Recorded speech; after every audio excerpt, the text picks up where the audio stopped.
Hey everyone, Jim Fitzpatrick. Thanks so much for tuning in this morning. The LA Auto Show recently wrapped up, and among the crowd favorites were 5 vehicles that really stole the show. Today we're diving into some of the highlights with automotive expert and the founder of Car Coach Reports, Miss Lauren Fix. You've seen her here before. In fact, you've seen her all over digital. So she's an incredible personality that brings vehicles and all things vehicles, I should say, to consumers everywhere. We are so pleased to have her on our show so she can talk to dealers about some of the highlights out there, especially at the auto show. So thank you, Lauren, for taking the time out of your schedule once again to join us on the show. Well, thank you. Yeah, I'm very passionate about the industry. I don't think that the average consumer understands the impact of the auto industry on not just the economy, but literally everything we do. Because without automobiles, we're back in the dark ages. You are absolutely right. And it's certainly one of the key driving forces in the economy. And to your point, people would not know what to do if they didn't have their car to sit in and go. And a lot goes into that, just getting that to that point. So let's talk about this. Let's talk about the 5 vehicles that stole the show from your perspective, and what did you think gave them the edge? The bottom line is Hyundai, Genesis, and Kia, literally, the Koreans stole the LA Auto Show because there was nothing else that even came close. Wow. There was other vehicle reveals, but the #1 vehicle, the biggest one, was the Hyundai Ioniq 9, which is the same as the Kia EV9. We've all seen that. Yeah. They all have to do the 9s. Actually, they told us that they were going to call it a 7, but then they were worried that it would seem less than that of their sister company, which is Kia. I know manufacturers don't like to talk about them being related, but the fact is they are. And I've been to both of the factories, and it's super impressive cars. They've come on the scene strong. And what's interesting is you're seeing the impact against the German brands, where they used to be the benchmark to everything. That's right. It's now the Koreans. Wow. They've also hired a lot of German designers, engineers. I mean, you're seeing people from the German brands, including Porsche, have all transitioned over to the Hyundai and the Genesis line, which is now going to have Magma coming out. So we only saw one vehicle from that. It was more of the same one we've already seen. Yeah. But when that Magma performance line comes out, that will go against AMG, M Performance, and the RS line of the Germans. And that should be very interesting. I'm looking forward to driving them. Yeah, that's going to be fantastic. So what specific 5 are the vehicles? Well, the first one is the Hyundai Ioniq 9. They really put a big push on that. They brought media out early. We had an opportunity to get a first look, talk to the designers, see the European versions as well as the US versions, which is really important. So this is going to be their flagship all-electric 3-row SUV. Are electric SUVs hot? Well, it depends what market you're in, I would say, is probably the truth in it all. And again, if you live in the upper areas where I do, in the upper cold areas of New York, electric vehicles don't do so well, especially here in Buffalo. Although they sell some, and some people want them, and you should be able to have those options. And that's one of the things we'll see with the next president coming in. You pick what works for you. You want electric, you want plug-in, you want hybrid, you want gas, diesel, all will be available. And then hydrogen will be used, although we've already seen it with BMW, and they're way ahead on it. I think it's mostly going to be used for large trucks from port to warehouse, which is probably the best use for it. Sure. Good point. Yep. So, and then what are some of the others? The Genesis GV70 is a mid-cycle refresh. There was a few changes on it. I really love the Genesis lineup, and the GV70 is one of my favorite cars. Yeah, they do a great job. And it's also they have electrified, so they're going to have the electric version, and they're opening a new design studio in California. So that's also really important if that's means it's more U.S. made. That's really the whole bottom line. Yeah. The one exception to the Koreans stealing the show was the Volkswagen Tiguan, which needed a refresh. Yeah. We got to drive the European version with World Car of the Year awards.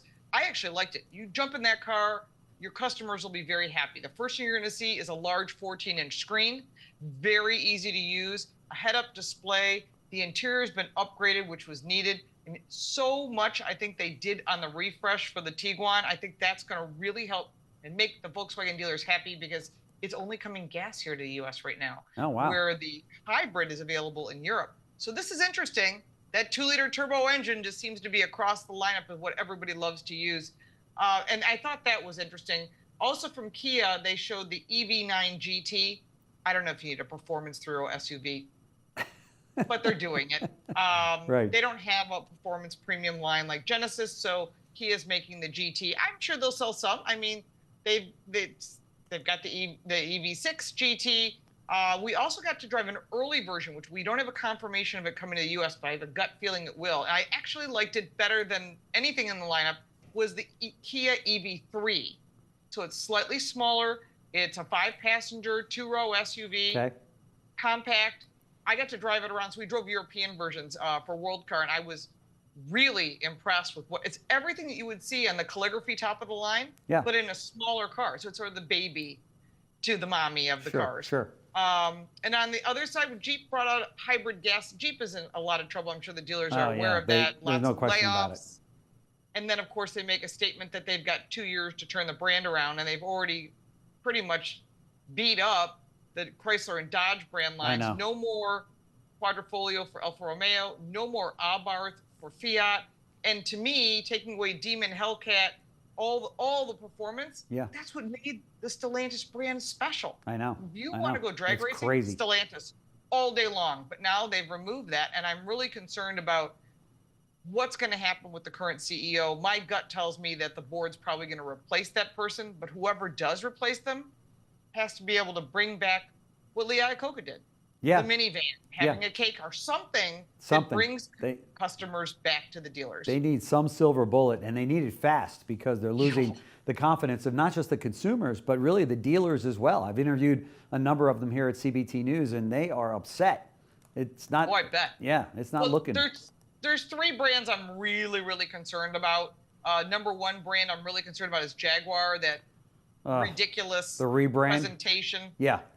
I did have it at the end of the LA Auto Show. I went to a Land Rover event, and I got to talk with an internal who I won't mention, but someone very high up. Okay. And I asked very kindly, what was your thought process? Because I really wanted to hear, maybe this is very smart, and they got all $1 billion of unearned exposure from Tell me something.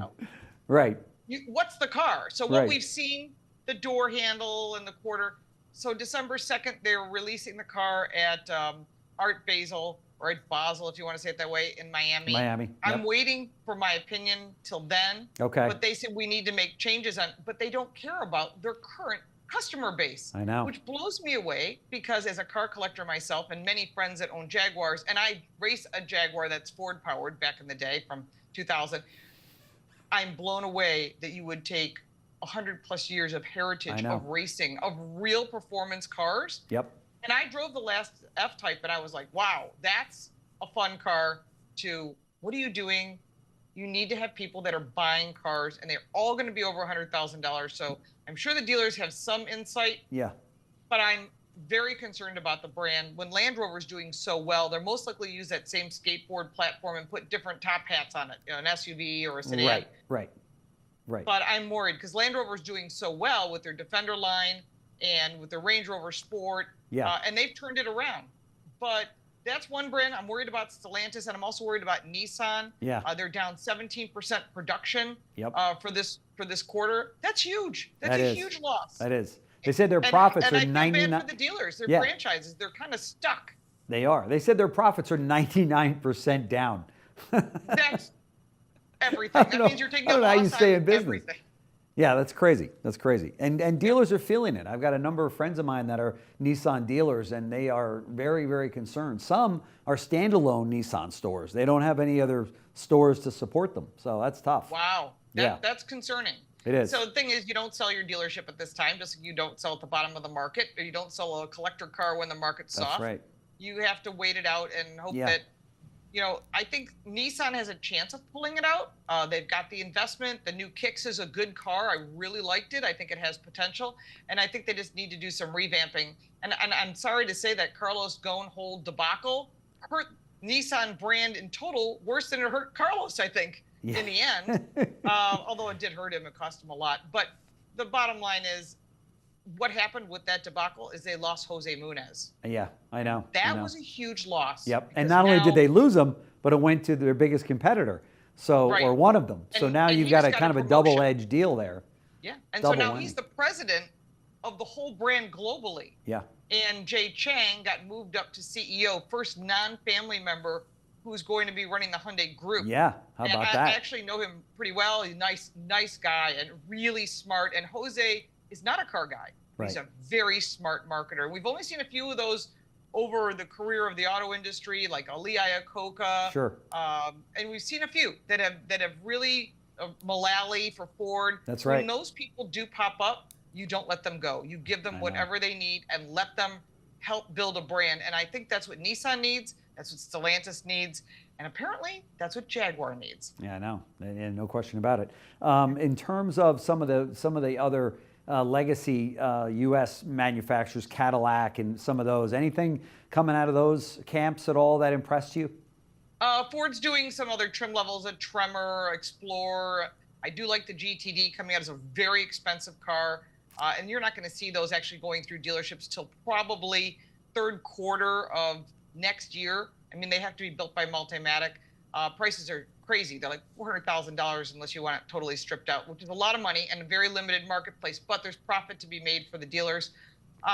For General Motors, we didn't see anything there. Matter of fact, they just had what we call in our industry cars on carpet, which means there wasn't a big display. Of course, Cadillac, the Escalade's always going to do well. I worry that they're going to drop the XT4, which, I mean, they got to have some product that can't be all electric. Right. The electric SUVs don't sell well in most marketplaces. Right. And it concerns me that the dealers are forced to purchase these cars and then consumers aren't buying them. Then you've got an investment in a brick, essentially. That's right. That's right. Yeah. What's your take on the whole? I don't think we've spoken since you've got Elon Musk now sitting at the right hand of Trump. Good thing, bad thing? I mean, there's mixed results, mixed feelings. It's an interesting deal, right? Yeah, I was not a fan of Elon Musk to begin with. I think the car build quality is horrid at best. If any car maker of any of the brands that you sell were built, the paint quality and the panel gapping that is in Tesla, we wouldn't be selling any cars. I mean, even a kit car goes together better. However, he has a huge following. He has a huge following. People that love his cars love it. On the other side of that, I found it interesting that it was an interesting strategy. He's hoping the mandate goes away and the tax credit. So he owns the market. Yeah. Because all the car manufacturers are living off of this. They're all good point. Very good point. It's a loss on every car they sell. And so they're doing is they're upping the price of the cars, which the dealers have no control over. And a perfect example is Ford's losing, $44,000 on every single Lightning truck. Yeah. The dealers aren't selling them. Initially, they were. Nobody wants them in on trade. Right. And so when you look at a Bronco Raptor, which is their like super specialty car, now I own a 22 Bronco Raptor, and they delivered me a 24 to review. And I said, so what's different? Okay, they painted the flares, and they added $20,000 to the price of a comparable build. And I went, and that's why they're sitting on lots. Yeah, you make them too expensive without incentivizing them. And it's ridiculous because even if you put an incentive on top of that or some sort of financing deal, it doesn't make it affordable for the consumer. Right. And so I'm seeing that across the board, not just with Ford. All the brands are starting to do that because no one makes money on electric cars, not even Tesla. But he was working the tax credits, but he's got other things up his sleeve. Oh, yeah, for sure. But if he can control robo-taxis, which is they're going to try and fast track that, that will be interesting because he will be the one at the forefront of it. That's right. We know they can do autonomous cars. They've been doing it since '09. I rode in an Audi TT from Palo Alto to the CES show in 2009. Wow. So I know it exists. Yeah, yeah. Oh my gosh. The problem was government regulations. We still don't have some sort of firewall to keep hackers out, and that's across the board. Yeah. We still have an issue with weather, which we can't control, or maybe we can, depends how you look at that perspective. And then, of course, you've got the fact that who's at fault. So the insurance companies don't like this at all because the insurer, let's pick an insurance company, says, wait, hold on, whose fault is it? Is it the software, the company, the owner of the car, the person that they hit? But it's the reinsurance companies behind that write for them.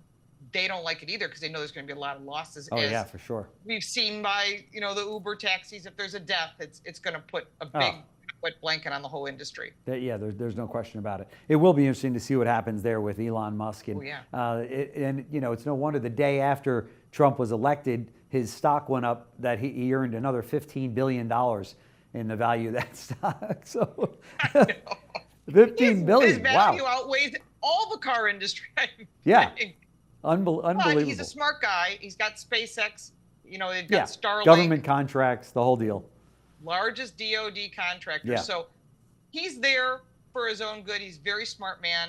I have a new respect for him as far as seeing the light and coming to at least the auto industry side. Sure. But I do worry for all the car brands that have forced cars on dealers who have made product that are good. They're great product. Everybody's building great product. Yeah. Yeah. But if customers don't want it, it doesn't make a difference how good it is. This is true. And then dealers get stuck with it, and then they got to lowball it. I mean, I've seen like the Fiat 500e going at like, $49 a month. It's like, yeah, no, it's crazy. No one's making money on that. That's right. That's right. Yeah. So to narrow it down here, or to kind of sum it up a little bit, what is the one takeaway from this year's show that you think every dealer should keep in mind as we go into 2025? I think the auto shows are wonderful for consumers. Yeah. It gives them a chance to sit in a whole bunch of different vehicles. Yep. You have your salespeople on the floor. So for consumer days, I think that it must stay as we have it. Yeah. For media, it's very difficult. It's expensive for us to be flown out. If we're not hosted, we don't attend. Yeah. With New York, LA, Detroit has no European brands there. It's basically the domestics. And there's always local shows. So what I think for dealers, if you can get your vehicles to a local show, get your salespeople down there, you'll pick up customers that might be looking at something else and walk by whatever brand you carry and say, that's a really good looking vehicle. And kids do have, as we all know, have impact on making decisions. Oh, 100%. They crawl over the car and say, Yeah. oh my God, Mom, we need to get this. And it could be a minivan, it could be an SUV. Right. I mean, there's amazing vehicles. So I do think that, as we call it, cars on carpet is really good for consumers. Yeah. For the media, I think it's pretty much going away, leaving basically New York and LA as the main shows. Yeah, for sure. Lauren Fix, automotive expert and founder of Car Coach Reports. Check her out online. I'm going to show all the information here, and right underneath this video, you can click directly to her website. You do not want to miss. In fact, follow her across all social, and you'll thank me later. She's bringing you the good stuff about cars and our industry. So, Lauren, thank you so much for joining us. I really appreciate it. Anytime. Thank you. Thanks.